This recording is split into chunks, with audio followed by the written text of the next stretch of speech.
You think it's your age, the stares that leave you breathless, the afternoon when your energy just drains away, the morning you wake up tired, even after a full night's sleep, and slowly you start telling yourself the same quiet thing. Well, I'm just getting old. But after 65, real aging doesn't show up first in the mirror. It shows up in how you get out of a chair, how steady you feel on the stairs, how quickly your body bounces back after one bad night. And here's the good news, a lot of that can change. Staying young after 65 was never about looking 35 again. It's about recovery, energy, balance, independence. Today, I'm going to show you 7 tiny habits that help your body feel younger. And a couple of them you've probably never heard on a video like this. Let's start with the most surprising one. And before we begin, if there's someone in your life you'd want to feel stronger and live longer, do me one small favor, tap the like button and subscribe. It truly helps this reach more people who need it. Now, let's get into it. The first habit is the one nobody expects. It has nothing to do with the gym and nothing to do with eating less. Every day, spend 2 or 3 minutes gently rubbing your forehead, behind your ears, the base of your skull, and just below your collarbones. I know how that sounds. Stay with me because this one quietly does more than you'd think. Here's the simple reason. Your face, your neck, and your shoulders are full of small muscles and sensitive nerves, and they hold tension all day long without you ever noticing. The jaw you clench when you concentrate, the forehead you tighten when you worry, the shoulders that creep up toward your ears, and the muscles right at the base of your skull, where so many of us carry a dull, constant tightness. And those tight spots matter more than they seem. The muscles at the back of your neck sit right where blood travels up toward your head, so when they stay clenched and stiff, it's harder for everything up there to feel loose and clear. That's part of why a tight neck and jaw can leave you feeling foggy, heavy, and worn out, even on a day when you didn't do much at all. Gently loosening those areas helps you relax, breathe a little easier, and feel clearer, and your body responds to that kind of care, even later in life. So let me walk you through it slowly so you can follow along right now if you'd like. Start at your eyebrows. Place your fingertips in the center of your forehead and press gently, not hard, just firm and kind, and slide outward toward your temples. This is where a whole day of worry gathers. Do that slowly for 30 seconds and you'll feel it begin to soften. Next, move behind your ears. Find the little bump of bone just behind your earlobe and rub slowly downward and back into the soft hollow behind it. 30 seconds, both sides at once, then the base of your skull. Slide both thumbs into the 2 soft dips where your neck meets the back of your head and make small, slow circles. Most people are surprised how tight this is. Go gently, 30 seconds. And finally, just below your collarbones. Press into the muscle there and work it side to side.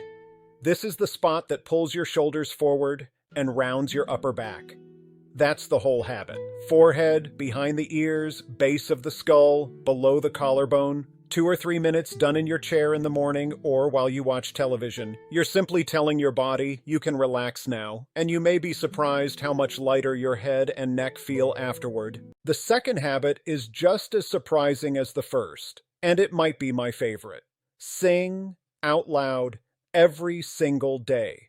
Researchers have long noticed that music and singing are tied to the very things that matter most as we age: memory, mood, breathing, and connection. And once you understand why, you'll want to start today. Think about what's actually happening when you sing. First, you breathe, really breathe. Singing pulls air deep into your body, working the muscles of your throat, your chest, and your belly, muscles most of us barely use after 65. And more air means more oxygen, feeding your body and your mind. You are, in the most natural way there is, waking your whole self up. Second, something settles inside you. Singing has a calming effect on the body. It tends to ease tension and soften the grip of stress, the kind that quietly wears us down over the years. And third, you simply feel good. Singing lifts the mood the way few things can. It brings a little joy into an ordinary afternoon, and joy, it turns out, is genuinely good for you. So here's the habit, and please don't overthink it. Once a day, sing out loud. Not for anyone else, not well, just out loud. In the kitchen while the coffee brews. In the car at a red light. A hymn, an old song from when you were young, the tune your mother used to hum. Let your chest fill and your voice carry. Even a few minutes counts. You might feel a little silly the first time. Do it anyway.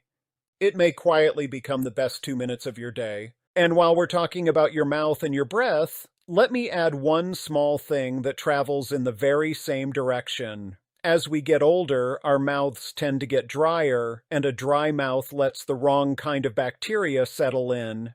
And the health of your mouth is tied to the slow, low-level inflammation that sits underneath so much of what wears us down with age. So the fix is wonderfully simple. Drink water through the day, and a few times a day, swish plain water around your mouth and spit it out. Not mouthwash every time, just water. It keeps things in balance, and it costs you nothing. The third habit has nothing to do with your body at all, and yet it may protect it more than almost anything else on this list. It's connection. And here's something we don't say out loud often enough. After retirement, after the children move away, after we lose friends, after we lose a husband or a wife, life gets quiet, and then, slowly, too quiet.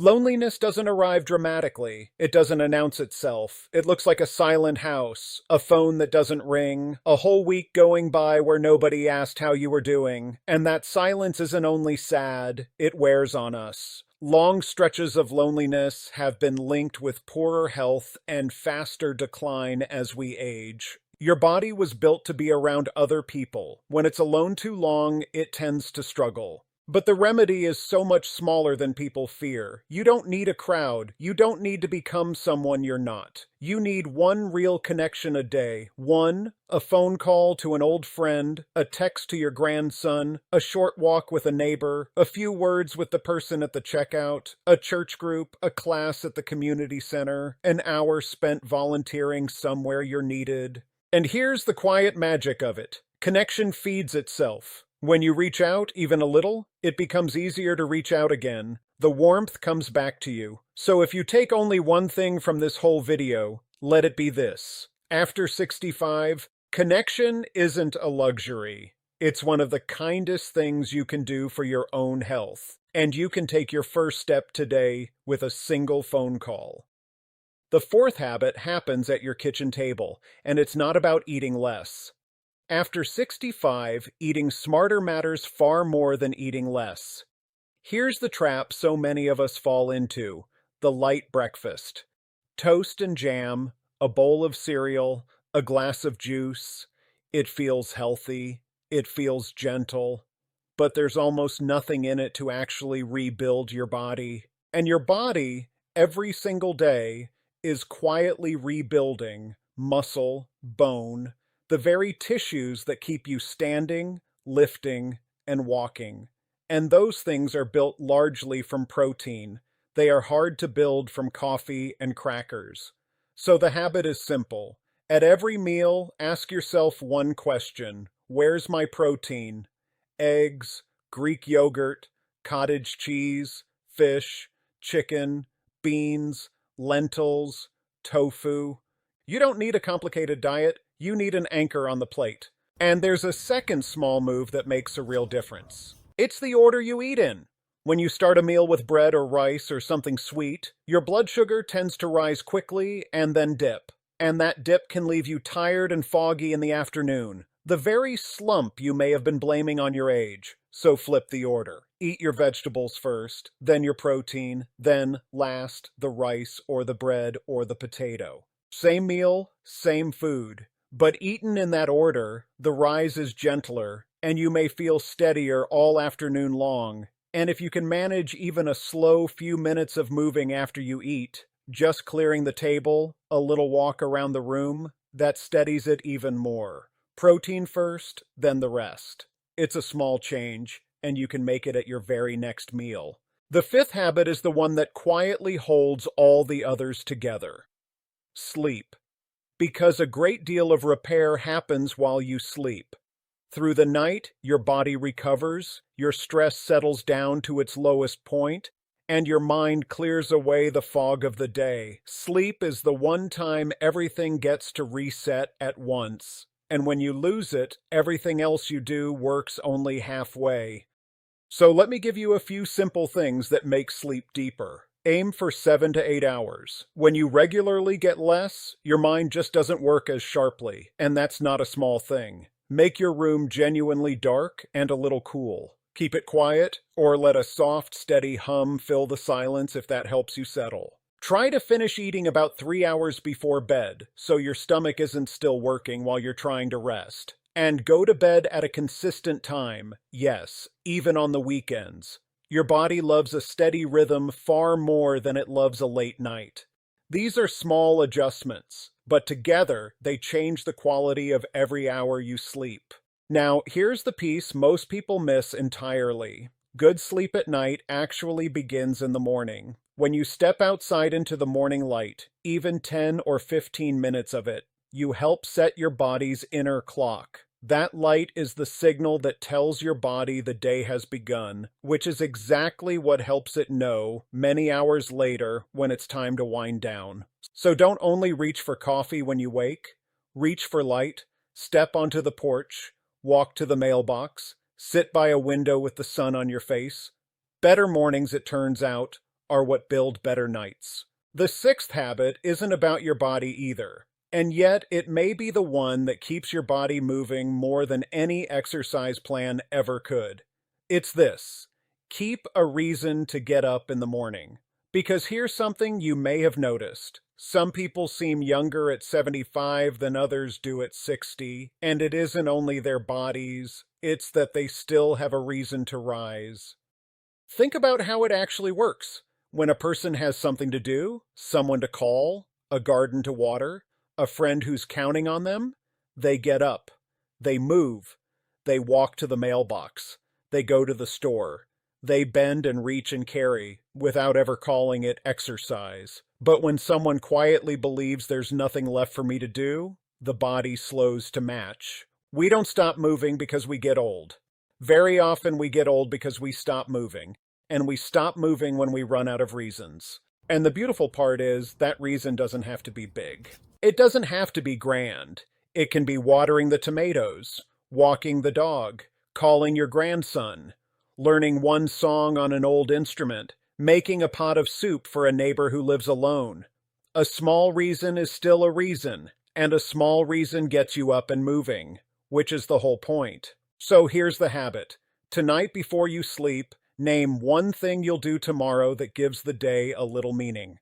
Tomorrow I'll walk to the corner and back. Tomorrow I'll call Mary. Tomorrow I'll clear one drawer. Tomorrow I'll try a new recipe. Just one. Because a meaningful tomorrow is what gets you out of the chair today. And getting out of that chair again and again is how you stay young in the only way that truly counts. And the seventh habit takes about 10 seconds. You can do it right now as you listen. When you feel tension rising, worry, frustration, that wound up feeling in your chest, stop and take one long, slow breath out. Here's why it matters. When we're tense, the body stays in a kind of alert mode. Shoulders up, jaw tight, mind racing. And for many of us, that mode never fully switches off. We carry it all day and then wonder why we can't relax or settle at night. A slow breath is one of the gentlest ways to flip that switch. Not a quick gasp, a slow, full breath, with a long, unhurried breath out. That long exhale is the part that tells your body, it's all right now, you can ease off. Do it 2 or 3 times, and you can often feel your shoulders drop on their own, so build it in. One slow breath before you answer the phone, one before a meal, one when you climb into bed and the worries start to circle. It's the simplest habit of all, and some days, it's the one that saves you. So there they are, 7 tiny habits. Rub the tension out of your face and neck. Sing out loud and rinse with water. Reach out to one person. Put your protein first. Protect your sleep and catch the morning light. Keep a reason to get up. And take one long, slow breath when tension rises. Look at how small they are. 2 minutes with your own hands, a song in the kitchen, one phone call, the order you eat your dinner in, a few minutes of sun, one reason to rise, a single breath. Not one of them asks you to become a different person. Not one of them costs a thing. But after 65, small habits don't stay small. They build day after day until they're quietly telling your body the same thing every morning. I'm still here. I'm still moving. I still have a life to live. Aging is real, and I won't pretend otherwise. But giving up is optional. You can't stop the clock, but you absolutely get to decide how you move through the years it gives you. So let me leave you with one question, and I'd truly love your answer in the comments below. Of these 7, which one will you start with today? Just naming it makes it real, and I read every single one. And if this gave you something worth holding on to, please give it a like, subscribe so the next one finds you, and share it with someone you love. Because some of the people who need this most are the ones who'll never go looking for it, but they'll watch it if you send it to them. Take care of yourself. You've got more life in you than you think.